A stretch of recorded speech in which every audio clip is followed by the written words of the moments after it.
வணக்கம். நான் உங்க friend Jaya Srinivasan. Welcome to veggies recipe. Veggies recipe சார்பாக எல்லா வியூவர்ஸ்க்கும் தமிழ் புத்தாண்டு நல்வாழ்த்துக்கள். நம்ம சேனல்ல தமிழ் புத்தாண்டுக்கான ரெசிபிஸ் நம்ம பார்த்துட்டு இருக்கோம்.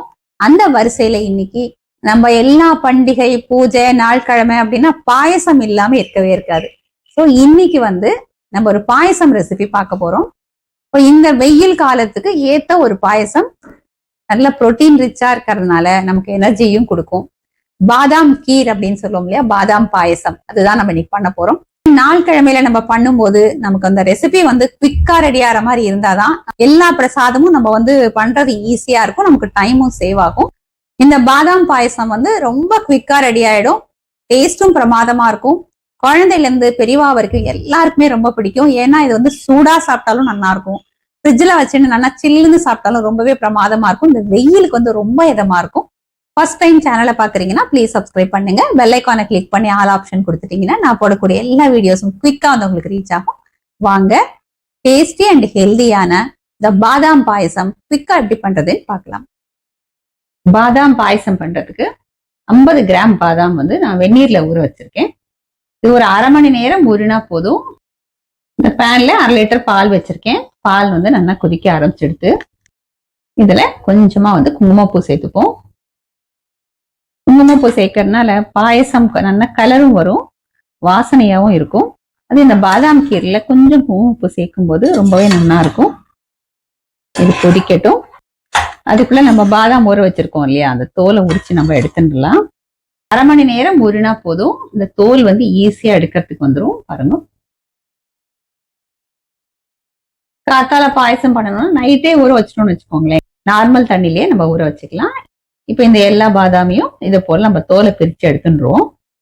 ஒரு மிக்ஸி ஜார்ல 4 ஏலக்காய், நம்ம தோல் உருக்கி வச்சிருக்கிற பாதாம் சேர்த்துப்போம். இதுல பால் இருந்தா பால் விட்டுக்கோங்க, பால் இல்லைன்னா கொஞ்சமா தண்ணியை விட்டு குறைப்பா, அதாவது ரவா இருக்கும் இல்லையா, அந்த பதத்துக்கு நம்ம அரைச்சு எடுத்துக்கணும். நான் கொஞ்சமா பால் விட்டு அரைக்கிறேன். ஒரு 1/4 கப் அளவு விட்டா போதும். பால் பாருங்க நல்லா கொதிச்சுடுத்து.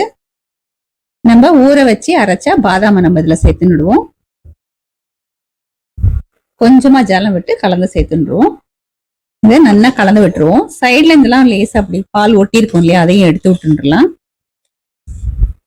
இது சேர்ந்து நல்லா கொதிச்சு வரட்டும். பாதாம் கீர் பாருங்க நல்லா ஒரு 5 நிமிஷத்துக்கு கொதிச்சு திக்கா எடுத்து இதுல நம்ம சர்க்கரையும் சேர்த்துக்கலாம், வெல்லமும் சேர்க்கலாம்.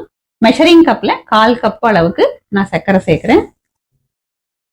வெல்லம் சேர்க்கறதா இருந்தா 4-5 டேபிள் ஸ்பூன் வெல்லத்தை தனியா கொஞ்சமா தண்ணியை விட்டு கொதிக்க வச்சுட்டு இந்த பாயசம் சூடு ஆறினதுக்கு அப்புறம் இந்த வெள்ளை தண்ணியை நம்ம இதுல சேர்த்துக்கணும். சூடா இருக்கும்போது சேர்த்துட்டோம் அப்படின்னா பால் தெரிஞ்சிடும். இப்ப சர்க்கரை நல்லா கரையட்டும். சர்க்கரை சேர்த்தோம் அப்படின்னா அந்த பாதாம் பாயசம் இந்த கலர் லைட் எல்லோ கலர்ல இருக்கும். வெல்லம் சேர்த்தோம்னா கொஞ்சம் ப்ரௌன் கலர்ல வரும். ரெண்டுமே டேஸ்ட் நல்லா இருக்கும். சர்க்கரை சேர்க்க வேண்டாம் அப்படிங்கிறவா தாராளமா வெல்லம் சேர்த்துக்கலாம். சர்க்கரை சேர்த்ததுக்கு அப்புறம் நல்லா கொதிச்சுடுது. ஏலக்காய்லாம் நம்ம பாதாம் அரைக்கிறதே சேர்த்து அரைச்சிட்டோம். இதுல பொடியா கட் பண்ணிருக்கிற முந்திரி, பாதாம், பிஸ்தா, நட்ஸ் நம்ம எது வேணாலும் சேர்க்கலாம். நெய்யில வறுக்கணும்னு அவசியம் இல்லை, பொடியா கட் பண்ணி சேர்த்துடுவோம். இது நல்லா மிக்ஸ் பண்ணிட்டு ஸ்டவ் ஆஃப் பண்ணிடலாம். பாருங்க, கன்சிஸ்டன்சி ரொம்ப நல்லா இருக்கு. பாதாம் கீர் சுவாமிக்கு நைவேத்தியம் பண்ணிட்டு நம்ம சூடா வேணும்னாலும் சாப்பிடலாம், ஃப்ரிட்ஜ்ல வச்சு நல்லா சில்லுன்னு சர்வ் பண்ணாலும் ரொம்ப நல்லா இருக்கும். இந்த பாதாம் பாயசத்தை நம்ம சர்விங் பவுலுக்கு மாத்திப்போம். பாதாம் பாயசம் ரொம்ப குவிக்காவும் நல்ல வாசனையாவும் ரெடி ஆயிடுது. சுவாமிக்கும் நைவேத்தியம் பண்ணியாச்சு. நிறைய நட்ஸ் எல்லாம் சேர்த்து பண்ணிருக்கிறதுனால இந்த கன்சிஸ்டன்சியுமே ரொம்ப நல்லா வந்திருக்கு. இப்ப நம்ம பிரசாதம் எடுத்துக்கலாம்.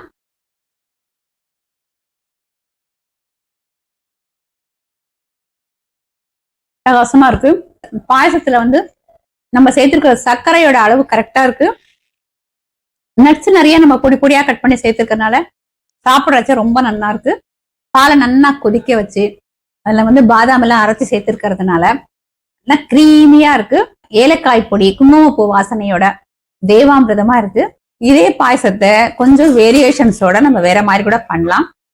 இந்த அளவுக்கு பாதாம் சேர்க்க வேண்டாம், கம்மியா சேர்த்தா போதும் அப்படின்னு நினைக்கிறேன் அப்படின்னா இதுல நம்ம இன்னைக்கு சேர்த்திருக்கிறதுல பாதி அளவு பாதாம் சேர்த்துட்டாலே போதும். அதாவது ஒரு 15 பாதாம் சேர்த்துட்டாலே போதும்.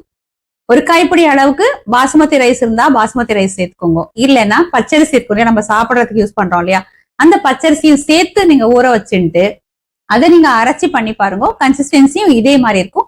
டேஸ்டும் வந்து நல்லா இருக்கும். பாதாம் பாயசம் குடிக்கிற மாதிரியே தான் இருக்கும்.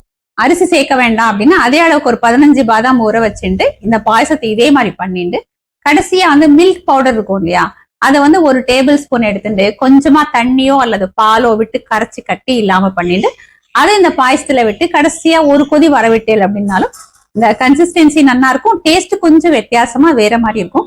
பாதாம் அதிகமா சேர்க்க வேண்டாம் அப்படிங்கிறவாளுக்கு இந்த 2 ஆப்ஷனுமே கரெக்டா இருக்கும்.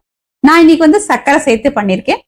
சர்க்கரை வேண்டாம் வெல்லம் சேர்த்துக்கணும், இன்னும் கொஞ்சம் இதை ஹெல்த்தியா பண்ணிக்கணும் அப்படின்னு நினைச்சேன்னா இந்த பாயசத்தை பண்ணிட்டு சர்க்கரை சேர்க்காம வெல்லத்தை தனியா நல்லா கொதிக்க வச்சுட்டு இந்த பாயசம் சூடு ஆறினதுக்கு அப்புறம் அந்த வெள்ளை தண்ணியை நம்ம இதுல விட்டு மிக்ஸ் பண்ணிக்கணும். ஏன்னா சூடா இருக்கும்போது விட்டோம் அப்படின்னா பால் இல்லையா, நம்ம வெள்ளத்தை கரைச்சி விட்டோம்னா அது திரிஞ்சு போறதுக்கு வாய்ப்பு இருக்கு. நான் சொன்ன இந்த 3 மெத்தட்ல நீங்க எப்படி பண்ணாலுமே இந்த பாயசம் வந்து ரொம்ப பிரமாதமாவும் ரிச்சா கிரீமியா அருமையா இருக்கும். இதுல சேர்க்கிற நட்ஸ் வந்து நம்ம விருப்பம் தான். நம்மகிட்ட என்ன அவைலபிளா இருக்கோ அதை நம்ம சேர்த்துக்கலாம். எதுவும் இல்லைன்னா வெறும் முந்திரி பருப்பை கூட பொடி பொடியா கட் பண்ணி நம்ம சேர்க்கலாம். இதே மாதிரி இதே மெத்தட்ல இதே அளவுகளோட வரக்கூடிய தமிழ் வருட பருப்பு அன்னைக்கு இந்த பாதாம் பாயசம் நீங்க ப்ரிப்பேர் பண்ணி சுவாமிக்கு நைவேத்தியம் பண்ணி பாருங்க. பிரமாதமா அமையும். எல்லாருக்குமே ரொம்ப பிடிக்கும்.